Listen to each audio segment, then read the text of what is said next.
Oke, Shalom Bang. Shalom. Terima kasih atas waktunya yang telah diberikan. Di sini saya akan menjelaskan firman Tuhan tentang dua cara hidup.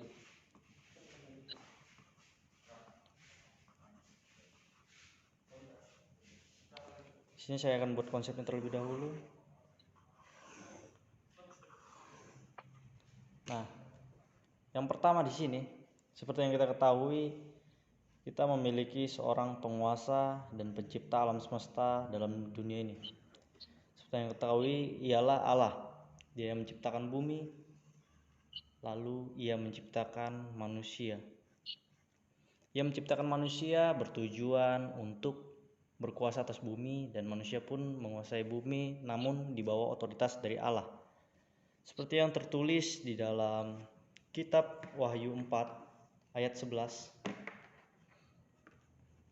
Di sini dikatakan, "Ya Tuhan dan Allah kami, Engkau layak menerima puji-pujian dan hormat dan kuasa, sebab Engkau telah menciptakan segala sesuatu, dan oleh karena kehendak-Mu semua itu ada dan diciptakan." Dan seperti yang dikatakan dari ayat Alkitab tadi, Allah telah menciptakan segala sesuatu ini oleh karena kehendak-Nya, dan Ia memberikan kuasa atas manusia juga, itu kehendak dari Allah sendiri. Dan apakah hal itu terjadi sampai sekarang? Namun nyatanya di sini manusia memberontak Allah. Ia telah hidup berkuasa, namun ia melanggar segala perintah dari Allah dan menghilangkan aturan dari Allah, yaitu menghindari otoritasnya untuk menguasai bumi ini. Dan jadi di sini manusia telah menyeleweng dan juga telah memberontak segala perintah-perintah Allah, seperti yang dikatakan dalam Roma pasal yang ketiga ayat 10-12. Di sini dikatakan, seperti ada tertulis, tidak ada yang benar seorang pun tidak. Tidak ada seorang pun yang berakal budi, tidak ada yang seorang pun yang mencari Allah. Semua orang telah menyeleweng, mereka semua tidak berguna, tidak ada yang berbuat baik, seorang pun tidak. Jadi seperti yang dikatakan dari firman Tuhan tadi, dari Roma 3 ayat 10-12, di sini dikatakan bahwa manusia telah memberontak dan tidak ada yang benar dan seorang pun tidak. Tidak ada yang berakal budi, tidak ada yang mencari Allah, semua orang menyeleweng dan mereka tidak berguna. Dan apakah yang dilakukan Allah atas perbuatan manusia ini? Di sini Allah tidak diam saja. Ia memberikan kepada manusia penghukuman atas segala perbuatan yang telah dilakukan manusia, itu pemberontakan yang dilakukan mereka. Manusia mendapatkan penghakiman dan juga kematian kekal. Nah, seperti yang dikatakan dalam Ibrani pasal yang ke-9 ayat ke-27. Di sini dikatakan, dan sama seperti manusia ditetapkan hanya untuk mati hanya satu kali saja, dan sesudah itu dihakimi. Dan seperti yang dikatakan dalam Ibrani ini, karena perbuatan manusia yang telah memberontak dari aturan-aturan Allah, dan akhirnya juga manusia di sini dihakimi setelah mereka mati. Akan tetapi di sini Allah tidak ingin selalu menghakimi manusia karena perbuatannya. Karena begitu besar kasih Allah akan dunia ini, Ia mengaruniakan anaknya yang tunggal, yaitu Tuhan kita Yesus Kristus, yang dimana Dia turun ke bumi sebagai wujud manusia, dan Ia mengorbankan dirinya di atas kayu salib untuk menebus segala dosa-dosa manusia. Seperti ada yang tertulis dalam kitab 1 Petrus 3 ayat yang ke-18. Di sini dikatakan, sebab juga Kristus telah mati sekali untuk segala dosa kita, Ia yang benar untuk orang-orang yang tidak benar, supaya Ia membawa kita kepada Allah. Ia yang telah dibunuh dalam keadaannya sebagai manusia, tetapi yang telah bangkit menurut roh. Jadi di sini tujuan Tuhan Yesus datang ke bumi adalah untuk menghapus segala dosa-dosa manusia dan membawa kita kepada Allah lagi. Dia membawa kita ke jalan yang benar. Dan di sini Allah membangkitkan Tuhan kita Yesus Kristus dari antara orang mati dan menjadi penguasa atas bumi ini. Jadi sekarang yang menjadi penguasa atas bumi di bawah otoritas Allah adalah Tuhan kita Yesus Kristus, yang bertujuan untuk membawa kita ke dalam kehidupan yang kekal dan penuh pengharapan dan kehidupan yang baru. Seperti yang tertulis dalam 1 Petrus 1 ayat 3. Di sini dikatakan, terpujilah Allah dan Bapa Tuhan kita Yesus Kristus, yang karena rahmat-Nya yang besar telah melahirkan kita kembali oleh kebangkitan Yesus Kristus dari antara orang mati kepada suatu hidup yang penuh pengharapan. Jadi seperti yang dikatakan 1 Petrus tadi, 1 Petrus 1 ayat 3, terpujilah Allah dan yang karena rahmat-Nya yang besar melahirkan kita kembali, dia bangkit dan terhormati dan untuk suatu hidup yang penuh pengharapan. Jadi dia bangkit memberikan kita hidup yang penuh pengharapan. Dan inilah poin terakhir yang terpenting, yaitu 2 cara hidup. Di sini ada 2 cara hidup.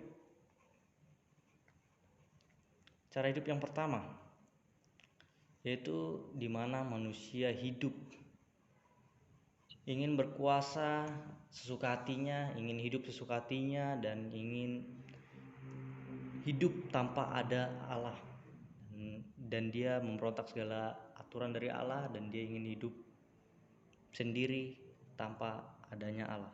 Dan inilah yang dia dapatkan dalam cara hidup yang pertama, yaitu kematian dan juga penghakiman.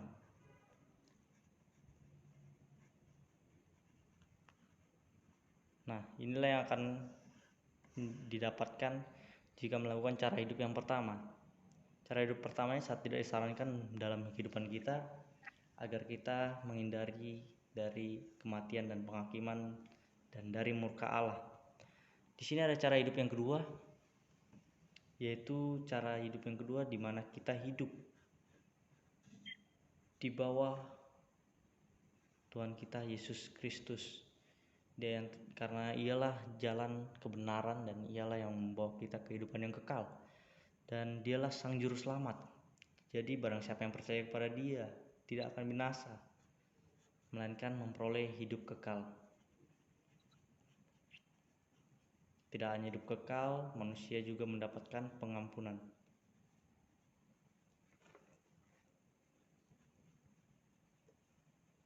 Nah, inilah yang akan kita peroleh jika kita hidup di dalam Tuhan kita Yesus Kristus, yang dimana kita akan memperoleh hidup kekal dan hidup penuh pengampunan. Dan seperti yang tertulis dalam kitab Yohanes pasalnya yang 3 ayat yang 36, di sini dikatakan, barang siapa percaya kepada Anak, ia beroleh hidup yang kekal. Tetapi barang siapa yang tidak taat kepada Anak, ia tidak akan melihat hidup, melainkan murka Allah tetap ada di atasnya. Ya, dan sama seperti yang dikatakan ayat Alkitab tadi, jadi dikatakan barang siapa yang percaya kepada Anak. Anak yang dimaksud ialah Tuhan kita Yesus Kristus, yaitu Anak Allah, dan siapa yang percaya kepada Dia, ia memperoleh hidup yang kekal. Dan di sini dikatakan juga, dan tetapi barang siapa yang tidak taat kepada Anak, kepada Tuhan Yesus Kristus, ia tidak akan melihat hidup, dan akan tetapi ia akan menerima murka Allah yang ada selalu di atasnya, itu penghakiman. Dan inilah 2 cara hidup tersebut. Dan dari cara hidup yang kedua, di sini ada beberapa hal yang harus kita lakukan jika kita ingin hidup dari cara hidup yang kedua. Yaitu hal yang pertama yang harus kita lakukan, berkomunikasi kepada Tuhan dengan cara berdoa. Di sini saya akan membawa abang ke dalam doa sebagai contoh untuk cara hidup yang kedua. Mari kita berdoa. Ya Tuhan dan Allah kami, kami tahu Tuhan, kami adalah orang berdosa, kami tidak layak dan pantas Tuhan untuk menerima kehidupan kami yang baru ini Tuhan. Dan tetapi kami percaya kepadamu Tuhan Yesus, mulai dari sekarang Tuhan, Kami menerima Engkau sebagai juru selamat kami dan sebagai Raja kami dan sebagai Bapa kami, Tuhan Yesus. Begitu juga Tuhan, kami juga percaya dalam hati kami dan mengaku dengan mulut kami bahwa Engkaulah juru selamat dan keselamatan dalam hidup kami, Tuhan Yesus. Dalam nama-Mu kami bersyukur dan terima kasih. Haleluya. Amin.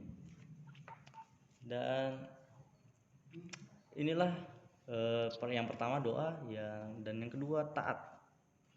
Kita taat perintah Allah, kita taat perintah Tuhan Yesus, kita taat atas firman-firman-Nya. Dan yang ketiga, percaya. Percaya ini juga adalah kunci utama jika kita ingin melakukan kedua cara ini, di mana kita percaya bahwa Tuhanlah juru selamat kita dan keselamatan bagi kita, maka cara hidup yang kedua ini akan mengalir dalam kehidupan kita. Sekian penjelasan tentang dua cara hidup. Jadi intinya di sini selalulah hidup dalam Tuhan agar kita memperoleh hidup yang kekal dan penuh pengampunan. Sekian, terima kasih. Tuhan Yesus memberkati.